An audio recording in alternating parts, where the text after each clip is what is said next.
Uenda umekuwa ukijiuliza kwa muda mrefu ya kwamba kwa nini wewe unashindwa kumsikia Mungu?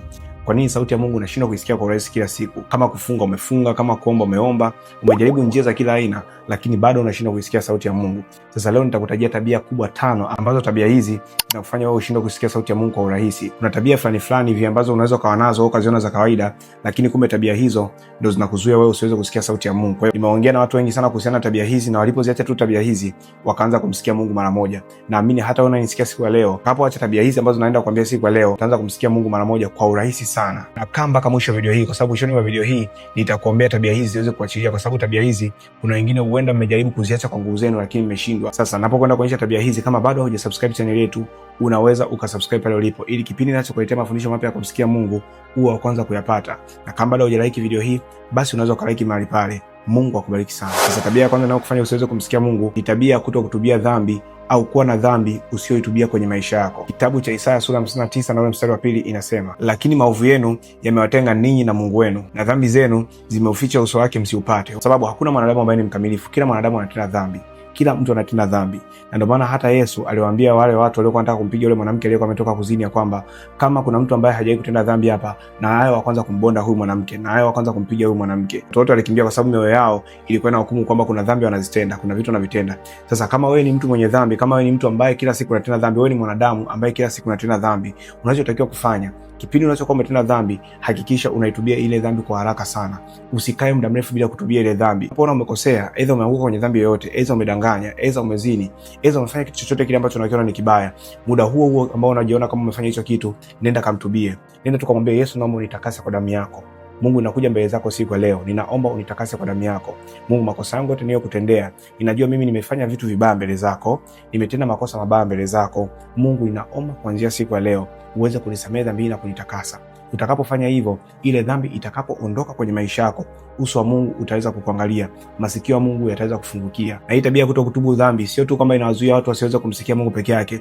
Hii tabia hii inafanya hata baadhi ya maombi ya watu wasiweze kujibiwa, kwa sababu unapokuwa katika hali ya dhambi ama unapokuwa katika hali ya uovu, Mungu hawezi kusikia maombi yako.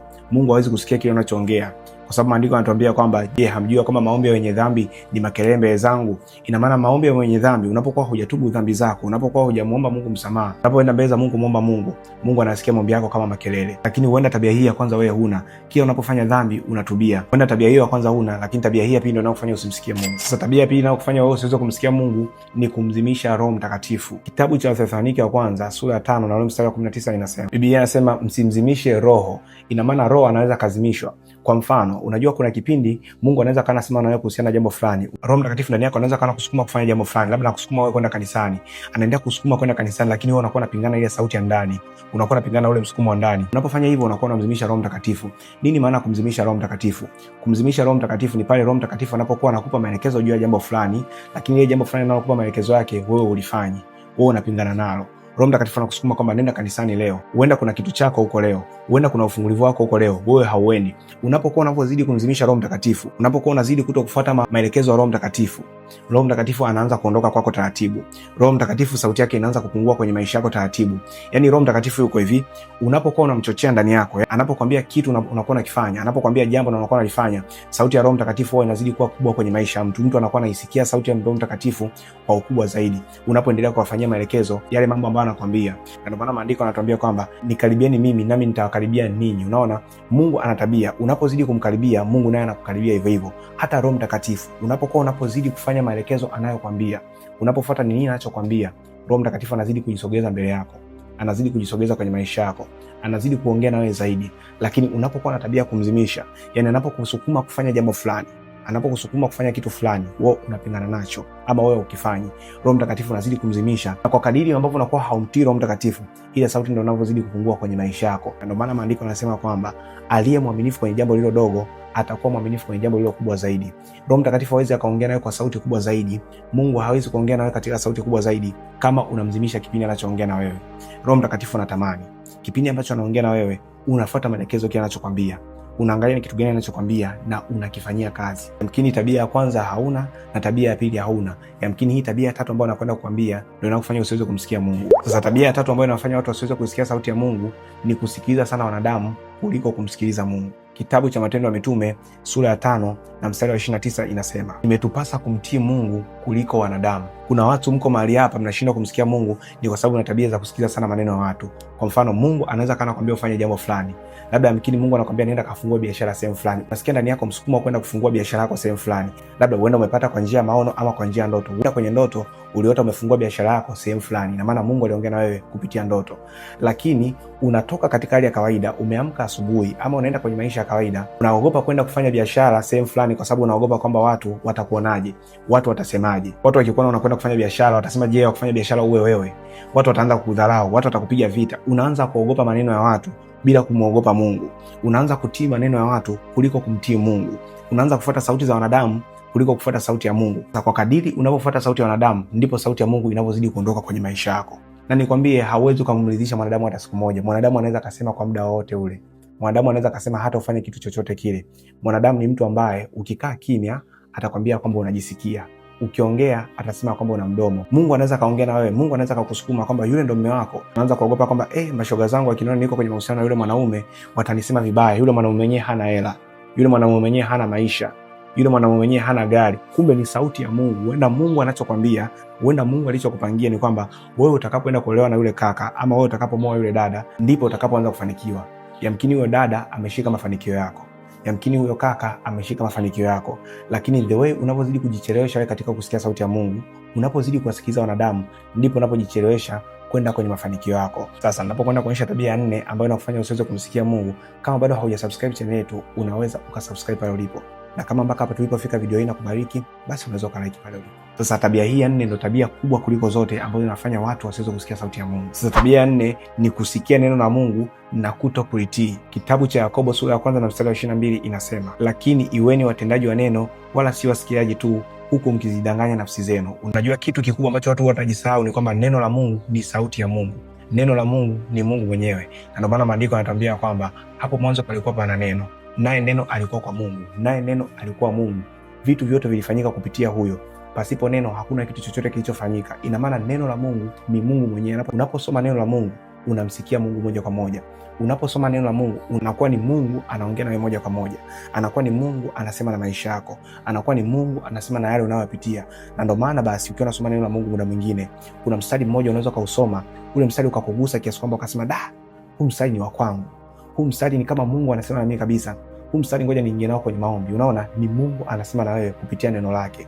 Sasa kama wewe ni mtu ambaye haulitii neno la Mungu, ina maana hauitii sauti ya Mungu ni kitu gani inachosema juu ya maisha yako. Kitabu cha Zaburi sura 119 na ule mstari wa 105 inasema kwamba neno la Mungu ni taa ya miguu yangu na ni mwanga wa njia zangu. Ina maana neno la Mungu ndio mwongozo wako wewe.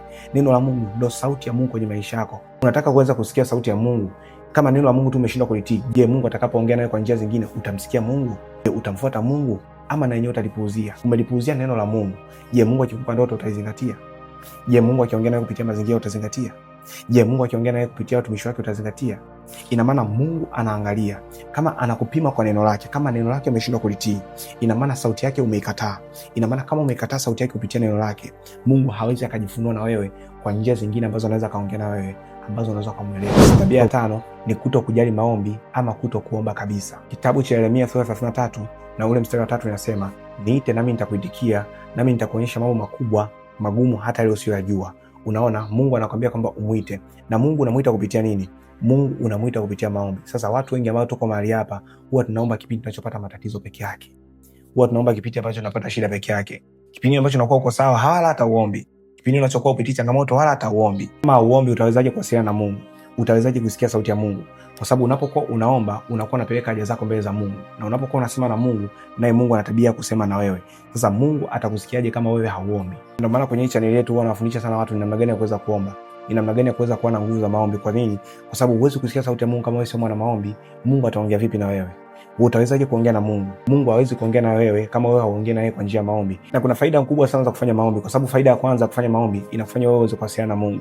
Faida ya pili, una sharpen your spiritual senses. Unaongeza nuru kwenye macho yako ya kiroho, unaongeza usikivu pia kwenye masikio yako ya kiroho. Maombi yanakufanya uwe sensitive to the voice of the spirit. Sasa muda huu nataka nikuombee. Wewe unatamani kuomba lakini unashindwa kuomba. Wewe unatamani kuweza kumtii Roho Mtakatifu lakini unashindwa kumtii Roho Mtakatifu. Nataka uchukue mkono wako kulia na uweke kwenye kifua chako niweze kuombea tabia zote hizi 5 ziweze kuachia. Baba, katika jina la Yesu Kristo Nazareti hai, ninamwombea dada huyo, ninamwombea kaka huyo, ninamwombea mama huyo. Baba, ninaamuru kuanzia sasa hizo tabia zinazomfanya asiweze kusikia sauti yako, Baba, naziondoa kuanzia sasa kwa mamlaka ya jina la Yesu Kristo Nazareti hai. Baba, ninamwekea moyo mpya ndani yake kuanzia sasa. Baba, fungua macho yake ya kiroho kuanzia sasa. Weka roho ya maombi ndani yake, weka roho ya kukutii wewe ndani yake kuanzia siku ya leo kwa mamlaka ya jina la Yesu Kristo Nazareti hai. Amen. Na kama umejifunza kitu kupitia video hii, basi niandikie pale kwenye comment section nimejifunza kitu. Lakini pia kama umebarikiwa sana video hii na unatamani uweze kusupport huduma hii kwa njia ya sadaka, unaweza ukatoa sadaka yako kupitia namba za simu ambazo unaziona hapo chini kwenye screen yetu. Na utakapokuwa unafanya hivyo, Mungu akubariki sana na akuzidishie pale ulipotoa, katika jina la Yesu Kristo Nazareti hai. Amen. Lakini pia kama unahitaji kuweza kufika kanisani kwetu, unaweza ukachukua namba zetu za simu zinazoonekana upande wako kulia chini ya screen yako, ukatupigia nasi tutakuelekeza ni namna gani ya kuweza kufika kanisani kwetu. Muda huu tumefikia mwisho wa video hii. Kama umebarikiwa sana na video hii na bado haujasubscribe channel yetu, unaweza ukasubscribe mahali pale, ili kipindi ninachokuletea mafundisho mapya kuhusiana na kumsikia Mungu uwe wa kwanza kuyapata. Lakini kama bado hujalike video hii, basi unaweza ukalike mahali pale. Mungu akubariki sana. This is Apostle Deusi Sengo. Amen. Shalom. Peace.